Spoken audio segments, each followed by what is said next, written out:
Mesdames, Messieurs, bonjour. En tant que président d'Agridé, c'est à moi que revient l'honneur de lancer cet agri-débat.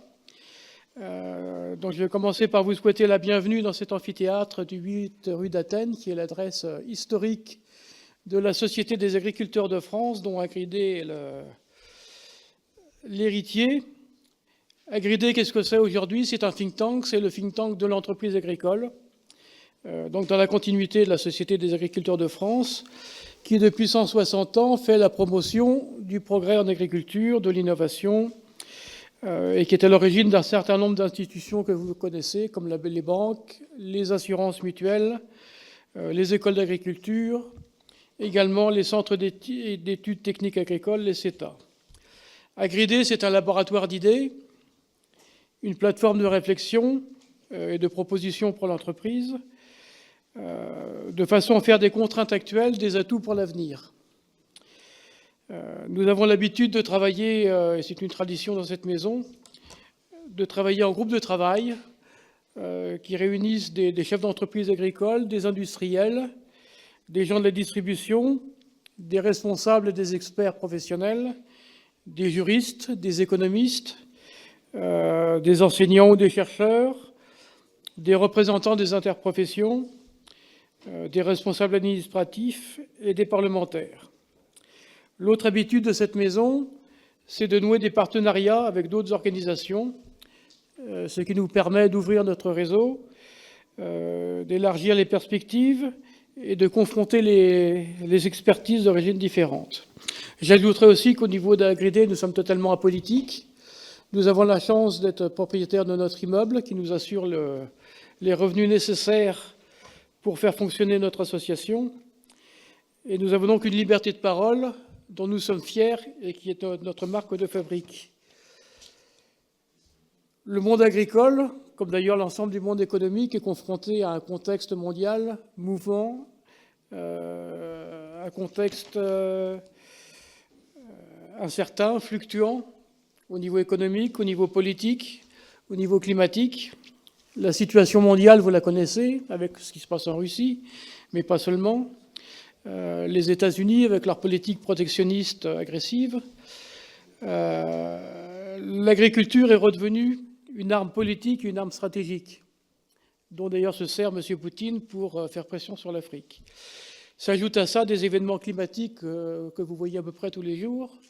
Vous avez tous en mémoire les incendies en Californie. Vous voyez aujourd'hui les inondations en Australie, dans les îles grecques, les menaces pour l'accès à l'eau.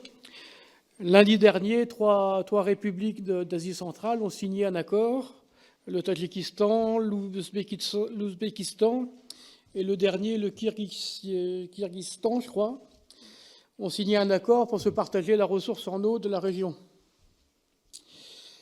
Donc il s'agit dans tout ça de préserver notre souveraineté énergétique, souveraineté alimentaire, et donc de préserver notre compétitivité, la compétitivité de notre entreprise, pas seulement pour survivre, mais également pour avancer. Et c'est ça la résilience. La résilience, c'est pas seulement d'être immobile et de subir les coups, mais c'est de continuer à avancer dans des conditions difficiles. Et c'est pour ça que nous allons vous présenter aujourd'hui cette note qui s'intitule « La bioéconomie, levier de la résilience agricole ». La bioéconomie, qu'est-ce que c'est? C'est un nouveau modèle économique, c'est un moyen pour l'entreprise d'aller chercher des nouveaux marchés, d'aller chercher de la valeur, de trouver des nouvelles opportunités pour diversifier sa production. C'est également un moyen de valoriser du foncier qui n'est pas forcément valorisable avec des productions de masse alimentaires. La bioéconomie, c'est concilier la valeur ajoutée, la protection de l'environnement avec des cultures à faible intrant, et également une démarche de territoire pour satisfaire des besoins locaux. C'est comme ça que la bioéconomie, vous la connaissez tous les jours. C'est du lin que vous retrouvez ou du chanvre que vous retrouvez dans vos isolants. C'est des oléagineux que vous retrouvez dans le réservoir de vos voitures ou de vos avions. C'est vos betteraves que vous retrouvez dans la pharmacie ou dans vos flacons de parfum. Imaginez un top modèle avec une betterave dans la main. C'est pas très glamour, mais c'est une réalité. Et puis j'ai appris hier soir qu'un constructeur de voitures français faisait des capots de ses voitures avec du lin. Donc voilà, donc c'est ça la bioéconomie. Agridé travaille depuis plusieurs années sur ce sujet, parce que nous sommes convaincus que c'est un levier essentiel pour l'entreprise agricole. Et cette note a été faite en duo donc, avec l'association Chimie du végétal, la CDV. C'est une habitude dans cette maison, comme je vous l'ai dit tout à l'heure. Nous souhaitons, avec ces travaux en duo, créer des synergies. Et donc c'est, comme disait Marie-Cécile, le mariage réussi de l'agriculture et de l'industrie. Donc le groupe de travail qui a travaillé sur cette bioéconomie, c'est une quinzaine de personnes qui se sont réunies pendant toute l'année 2024, qui a auditionné une vingtaine d'experts qui vont de l'administration, des services du Premier ministre, de la recherche, de l'enseignement, des professionnels agricoles, des industriels, des pôles d'innovation et de compétitivité, des experts en comptabilité financière et extra-financière, des spécialistes des marchés, et j'en oublie. Avant de laisser la parole donc, à Bernard Chaud, qui est le président de la CDV, je voudrais remercier particulièrement Marie-Cécile et Sophie, qui sont les architectes et les chefs d'orchestre de ce groupe de travail. Également remercier tous ceux d'entre vous qui ont participé et qui ont contribué à ce groupe de travail. Je vous remercie.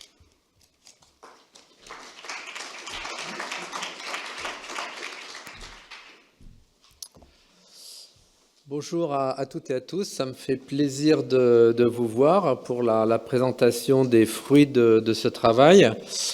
Merci beaucoup, cher président Mandre, pour m'avoir passé la parole. Je joindrai mes remerciements aux vôtres pour remercier Marie-Cécile et Sophie sur ce travail, parce que c'est quand même elles qui ont le plus travaillé. Pour cette introduction, j'ai prévu 3 points. Le premier, c'est donc de vous remercier pour l'accueil toujours de grande qualité, que ce soit aujourd'hui pour la présentation ou bien pour la tenue des groupes de travail qui se sont presque tous, je crois, tenus dans vos locaux, dans une super ambiance. Et puis également, vous remercier pour la coordination plus globalement des actions de présentation qui ont commencé, je crois, avec le salon. Et aujourd'hui, ça fait partie de ces actions de promotion.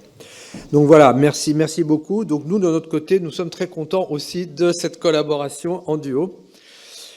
Pour mon deuxième point, je vais rebondir peut-être sur le mariage de l'agriculture et de l'industrie, et je vais vous présenter rapidement l'association de la chimie du végétal, qu'on appelle aussi couramment ACDV, par les lettres qui représentent son nom, donc qui est en quelque sorte aussi un peu un mariage de l'agriculture et de l'industrie, puisque ça fait plus de 15 ans, je crois que ça doit faire presque 17 bientôt, que l'ACDV fédère l'ensemble des acteurs de la chaîne de valeur de la bioéconomie sur le créneau du remplacement de la chimie, sur le créneau des produits chimiques. Donc ça veut dire aussi bien l'amont agricole jusqu'aux produits finis qui vont chez les consommateurs. Donc il y a des représentants de tous ces maillons, en passant par la première transformation des produits agricoles et aussi la transformation des molécules intermédiaires chimiques pour arriver aux produits finis, et puis aussi la formulation des produits. Donc ça touche de nombreux secteurs qui sont donc des applications à titre chimique. Voilà.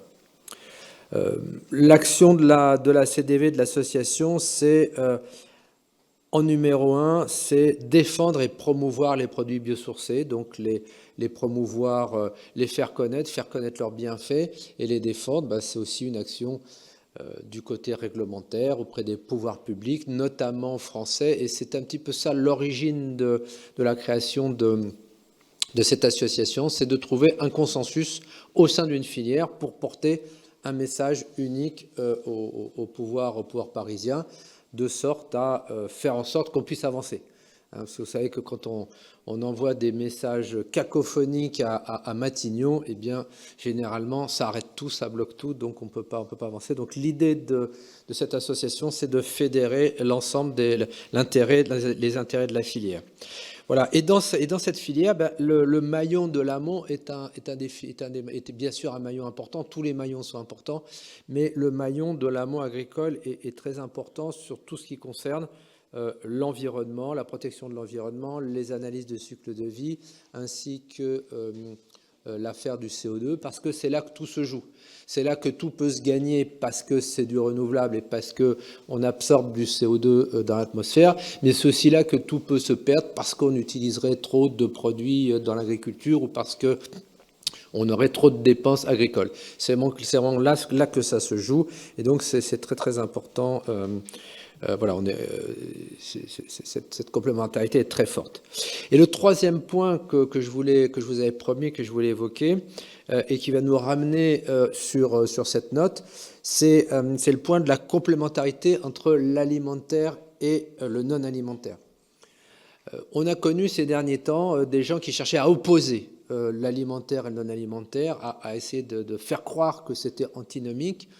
En fait, c'est vieux comme l'agriculture, cette complémentarité entre l'alimentaire et le non-alimentaire. De tout temps, l'agriculture a permis, bien sûr, de nous nourrir, bien sûr, de nourrir les animaux, mais aussi de nombreuses applications. Donc les animaux, il y avait une époque où les animaux, c'était l'attraction. Donc ça nous servait aussi d'énergie pour l'attraction. Le vestimentaire... des colorants, voilà, de tout temps. L'amidon, ça remonte, les débuts de l'amidon, ça remonte au XVIIe siècle. Enfin voilà, de tout temps, cette complémentarité a existé. Alors c'est pas parce qu'il y a de la complémentarité qu'on peut tout faire avec l'agriculture. Aujourd'hui, les dépenses de produits d'origine pétrolière sont gigantesques, donc on ne va pas substituer du jour au lendemain les dérivés du pétrole par des dérivés de l'agriculture, mais je pense qu'il faut pas oublier qu'il y a une complémentarité, et je pense que ça va nous aider à le voir, et ça c'est mon slogan préféré, c'est que pour moi, le non alimentaire, c'est bon pour l'agriculture, pour l'équilibre de l'agriculture, et ça, on peut le prouver, ça a été regardé aussi dans cette étude. Donc le non alimentaire, c'est bon pour l'agriculture. Et ce qui est bon pour l'agriculture, c'est bon pour l'alimentaire. Forcément, sans agriculture, pas d'alimentaire. Donc pour qu'il y ait de l'agriculture, il faut aussi qu'il y ait du non-alimentaire. C'est comme ça qu'on assure l'équilibre. Et Dieu sait que sans équilibre, ça se casse la figure. Voilà les mots d'introduction que je voulais faire. Et maintenant, on enchaîne avec quoi? Avec vous. Eh bien, parfait. Merci beaucoup.